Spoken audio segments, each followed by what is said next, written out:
Good day, everyone. My name is Chisel in Highness. I'm the leader of Group 9, and here's my members: Micaela Moseros, John Denmark Valeroso, Salcedo Angelica, Pesado Erwin.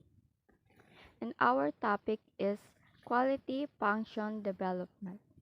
So, ano nga ba yung Quality Function Development? It's the latest approach to a product design. QFD is a systematic and organized approach of taking customer needs and demands into considerations while designing new product and service for while improving the existing product and service. So QFD is a systematic and organized approach ng pagkuha ng needs and demands ng customer para mas para para sa new design or designing new product or service para mas ma-improve or improving the existing products or service. So ano nga ba yung definition ng QFD? QFD defines as a system na nagtatranslate sa customer requirements ng isang product or isang service para ma-appropriate o patungong ma-appropriate yung requirements ng bawat stage or step. Ito din yung system for translating customer requirements into appropriate requirements in every stage, from research to product design and development to manufacture, distribution, installation, and marketing, sales, service. The first application of QFD was the Mitsubishi Heavy Industry Ltd. In the Kobe Shipyard, Japan in 1972.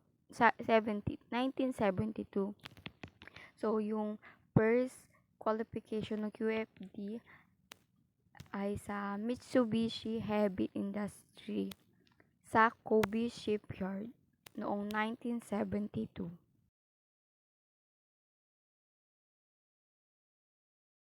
QFD teams. So, ano nga ba yung QFD teams? QFD teams are composed of members from marketing, sales,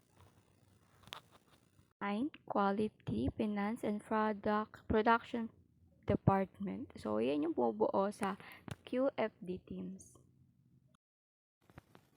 So, next, ano nga ba yung objective ng QFD? Objective. Number 1 or first bullet, to identify the voice of the customer and to use this knowledge to develop product which satisfy customer. Second, to help in the organization and analysis of all the pertinent information associated with the product. So, ano nga ba yung objective nila?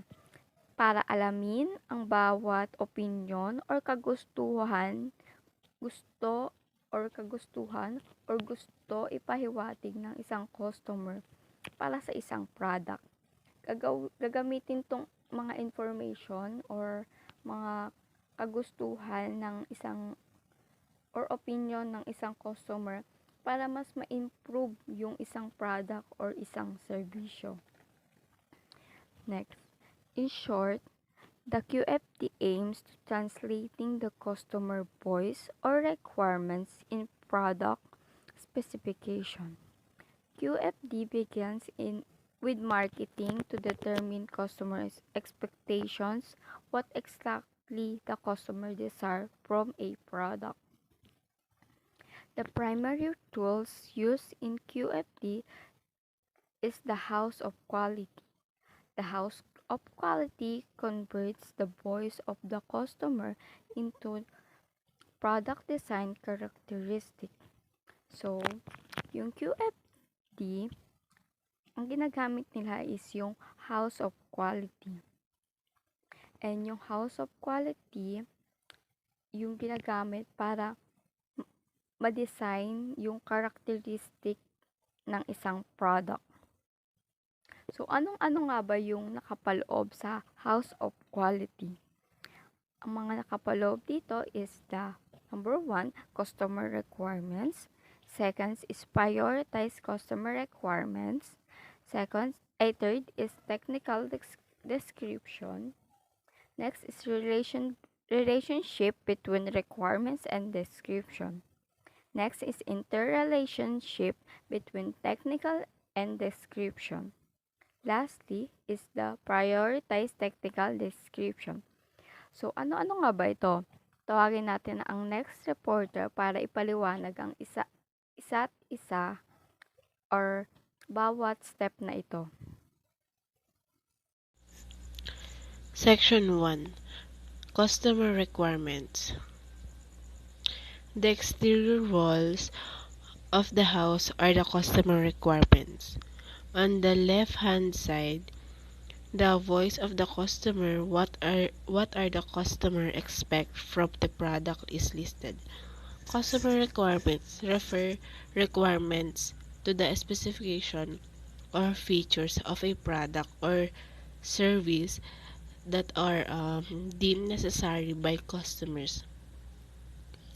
Ito po yung mga customer na kailangan ng needs, details, and example yung quality, performance, and reliability. Section 2. Prioritize customer requirements. On the right-hand side, the prioritized customer requirements or planning matrix are listed. Some of the listed items include customer benchmarking, customer importance rating, target value, skill up factor, and sales point. Prioritize customer requirements. Find experience trend. The trend that's experienced by customer. Dito rin papasok yung first come, first serve. And then, section 3, technical descriptors. This will be form of the ceiling, the house which contains the technical descriptors. Product design characteristics expressed in engineering terms are located in this ceiling. Technical descriptors define and explain a particular product or process by creating a clear picture of it using a words and visual.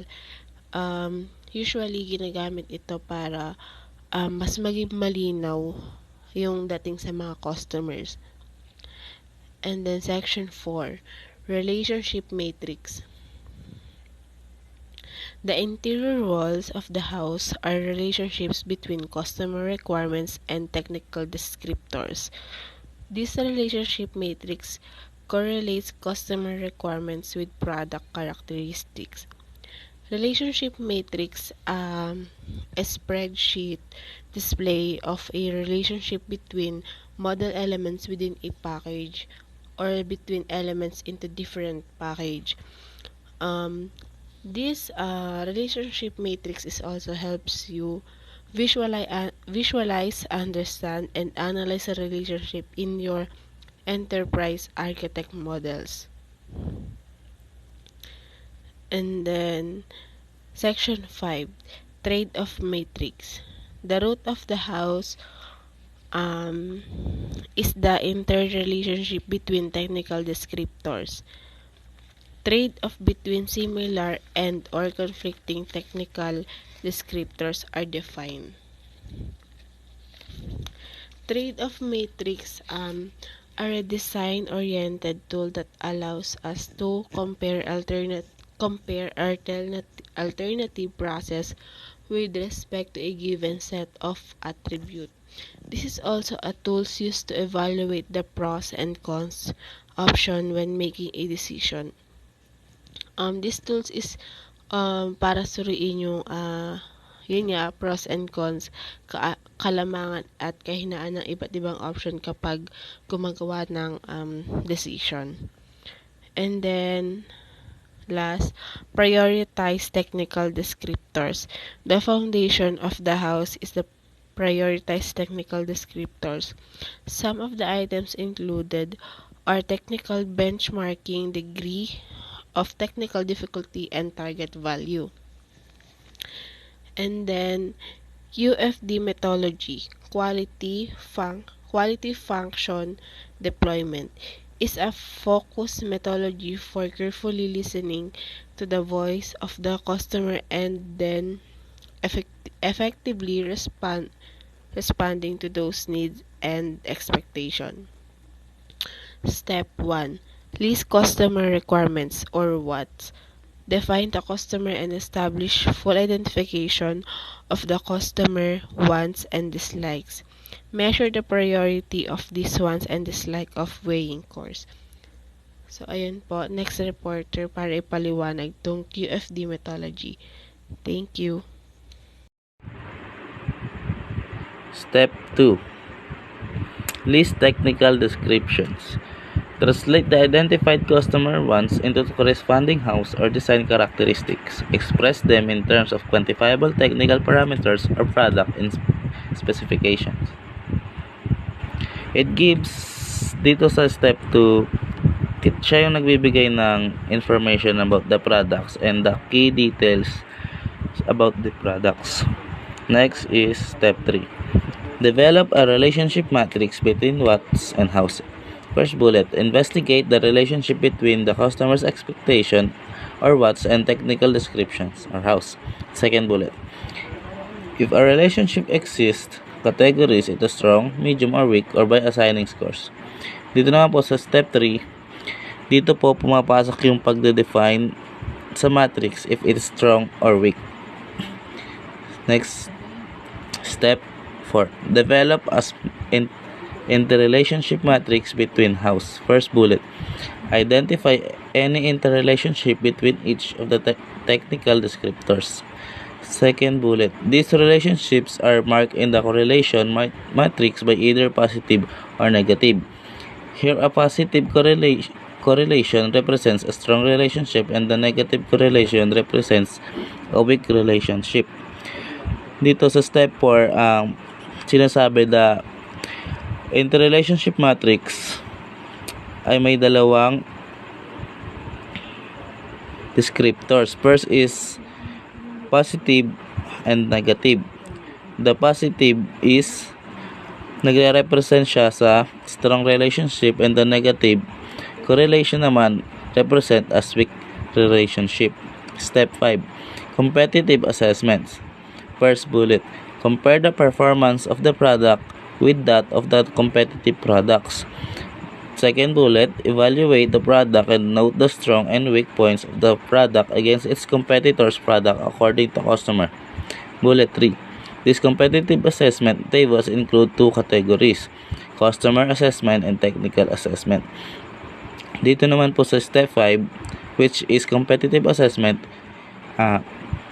you need to compare the performance of the product of the other competitive products and you need to evaluate the product if the strong and the weak points of product against the competitors to know their capacity of the product. Then this competitive assessment tables include two categories, which is customer assessment and technical assessment. Step 6, develop prioritized customer requirements. First bullet, develop the prioritized customer requirements corresponding to each customer requirement in the house of quality in the right side of the customer competitive assessment. Second bullet, the prioritized customer requirements contains columns for importance customer, target value, scale up factor, sales point, and absolute weight. Here in step 6, which is develop prioritized customer requirements, dito naman po pumapasok yung pagde-develop ng isang company sa pag-prioritize ng isang customer sa mga quality and the side of customer competitive assessment. How you priority the customer, how you assess them, para ganun. This prioritized customer requirements contains target value, scale up factor, sales point, and absolute weight. Step 7. Develop prioritized technical descriptors. First bullet. Develop the prioritized technical descriptors corresponding to each technical descriptors in the house of quality below the technical competitive assessment. These prioritized technical descriptors include degree of technical difficulty, target value, and absolute and relative weights. Dito po sa develop prioritized technical descriptors or step 7, we need to corresponding sa bawat isa descriptors sa house of quality below the technical competitive assessment. And these technical descriptors include degree of technical difficulty and target value and relative weights and also absolute relative weights. That's all my part. Thank you. Next reporter, please. Good day everyone, I'm Angelica Salcedo and my topic is QFD process. So first, let me explain what is QFD process. It is a structured approach na sinusundan ng mga organization to transform customer requirements para baguhin yung mga kinakailangan ng customer sa kanilang product specification. Okay, the House of Quality Matrix focuses on product definition, so it guides all steps of product development. Therefore, the overall success of the product depends on a good product definition using House of Quality leading to a better design. So, yung House of Quality daw ay isang diagram na ginagamit by a product development team during the initial stage of the QFD process. So, it guides all steps of product development para mas maganda yung kalalabasan ng product. The House of Quality marks the completion of phase 1 of QFD. Similar matrices are constructed for each of the remaining phases. So, in QFD process, we have 4 phases of product development. Number 1 is product planning. Number 2, part development. Number 3, process planning. And last, 4, product planning. So, first, let me explain what is product planning. So, step 1, list customer requirements or WATs. So, yung customer requirements, it refers to the specification or features ng isang product or service na itinuturing na kinakailangan ng mga customer, and these requirements motivate the customer to buy a product. Step 2, list technical descriptors or house. It is a document na ginawa para sa mga readers, and it gives information about dun sa product, mechanism and process, and it describes kung paano ba ito ginagamit, paano siya gumagana, what it consists of, what function it has, part, size, components, and other key details ng product na yun. Step 3, develop a relationship matrix between what's and hows. So, the relationship matrix is used to represent graphically the degree of influence between each technical descriptors and each customer requirements. So, dito, tinitrace na nila yung relationship ng customer requirements and the technical descriptors. And sinasabi na this step is very confusing daw kasi each customer requirements may affect more than one technical descriptors and then vice versa. Step 4, develop an interrelationship matrix between hows. So, the interrelationship matrix is constructed by assigning symbols or numbers to represent the degree of correlation. Example, dyan yung positive or negative between each of the technical descriptors. So, step 5, do competitive assessments. Ito ay ang proseso ng pagtukoy ng mga competitors mo sa isang industry. and also researching their different marketing strategies, and pwede mo din gamitin yung mga information na yon as a point of comparison to identify your company's strength and weaknesses relative to each competitor. Step 6. Develop prioritize customer requirements. So, dito, dinevelop siya sa pamamagitan ng pagtatalaga ng iba't ibang mga timbang ng kahalagahan para sa mga pangangailangan ng customer, which are based on QFD team members' direct experiences with the customers or on the result of surveys. Step 7. Develop prioritize technical descriptors. So, yung QFD team, ina-identify nila yung technical descriptor, yung pinakakailangan para ma-fulfill yung customer requirements and need na i-improve. And yung mga hakbang na to ay nagbibigay ng mga tiyak na layunin that guides the subsequent design and provide means of objectively assessing progress and minimizing subject opinions.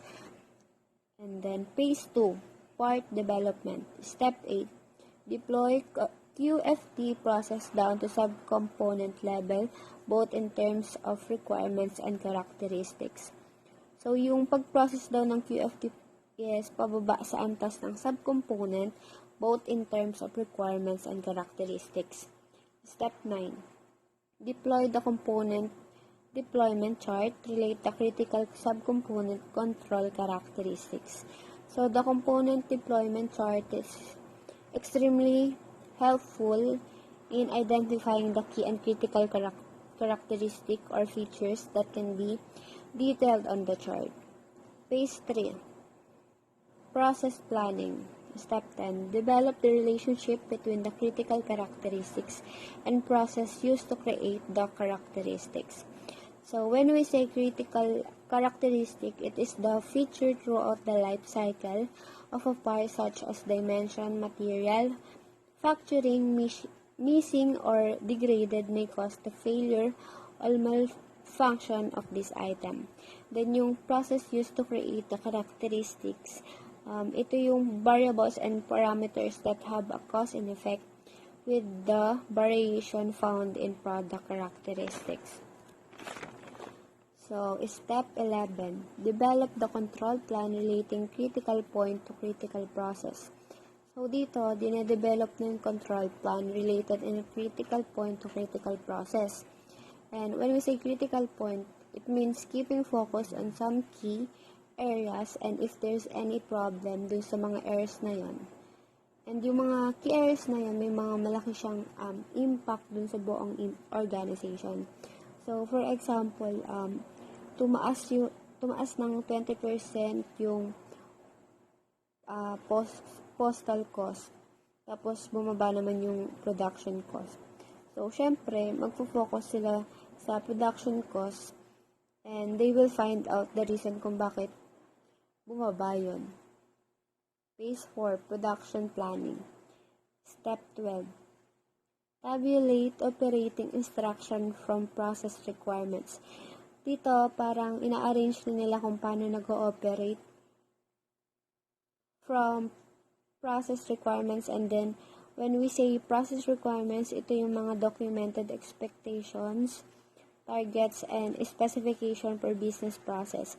And they may be collected from multiple groups of stakeholders such as business units, customer, internal customers, users, and subjective matters experts. Step 13, develop prototype and do testing. So, dito, gagawa sila ng working replica sa product na dinedevelop nila and then itetest nila kung gumagana ba ito ng maayos. And syempre, sa isang business, para makonquire mo yung isang place sa market, need mo ng isang product na ready i-meet yung market standards and lalong-lalo na yung user requirements. And the last step of QFD process is step 14. Good day everyone, my name is Erwin Pesado and my report is Benefits of QFD. QFD is a communication and planning tool that, so number 1, Promotes better understanding of customer demands. Nagtataguyod daw po ng mahusay na pag-unawa sa mga pangangailangan daw po ng customers. Number 2, improves the customer satisfaction. Pagpapabuti daw po ng mga kasiyahan daw po ng customers. 3, promotes teamwork. So, dito po, di naman po mawawala yung teamwork po natin. Number 4, facilitates the better understanding of design interaction. Mga posibilidad daw po na mahusay na pag-unawa sa pakikipag-ugnayan daw po sa mga disenyo. Number 5, involves manufacturing in the design process.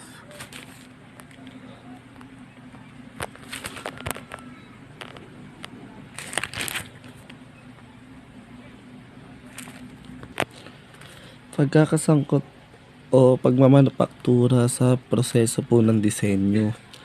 Number 6, breaks down barriers between function and departments.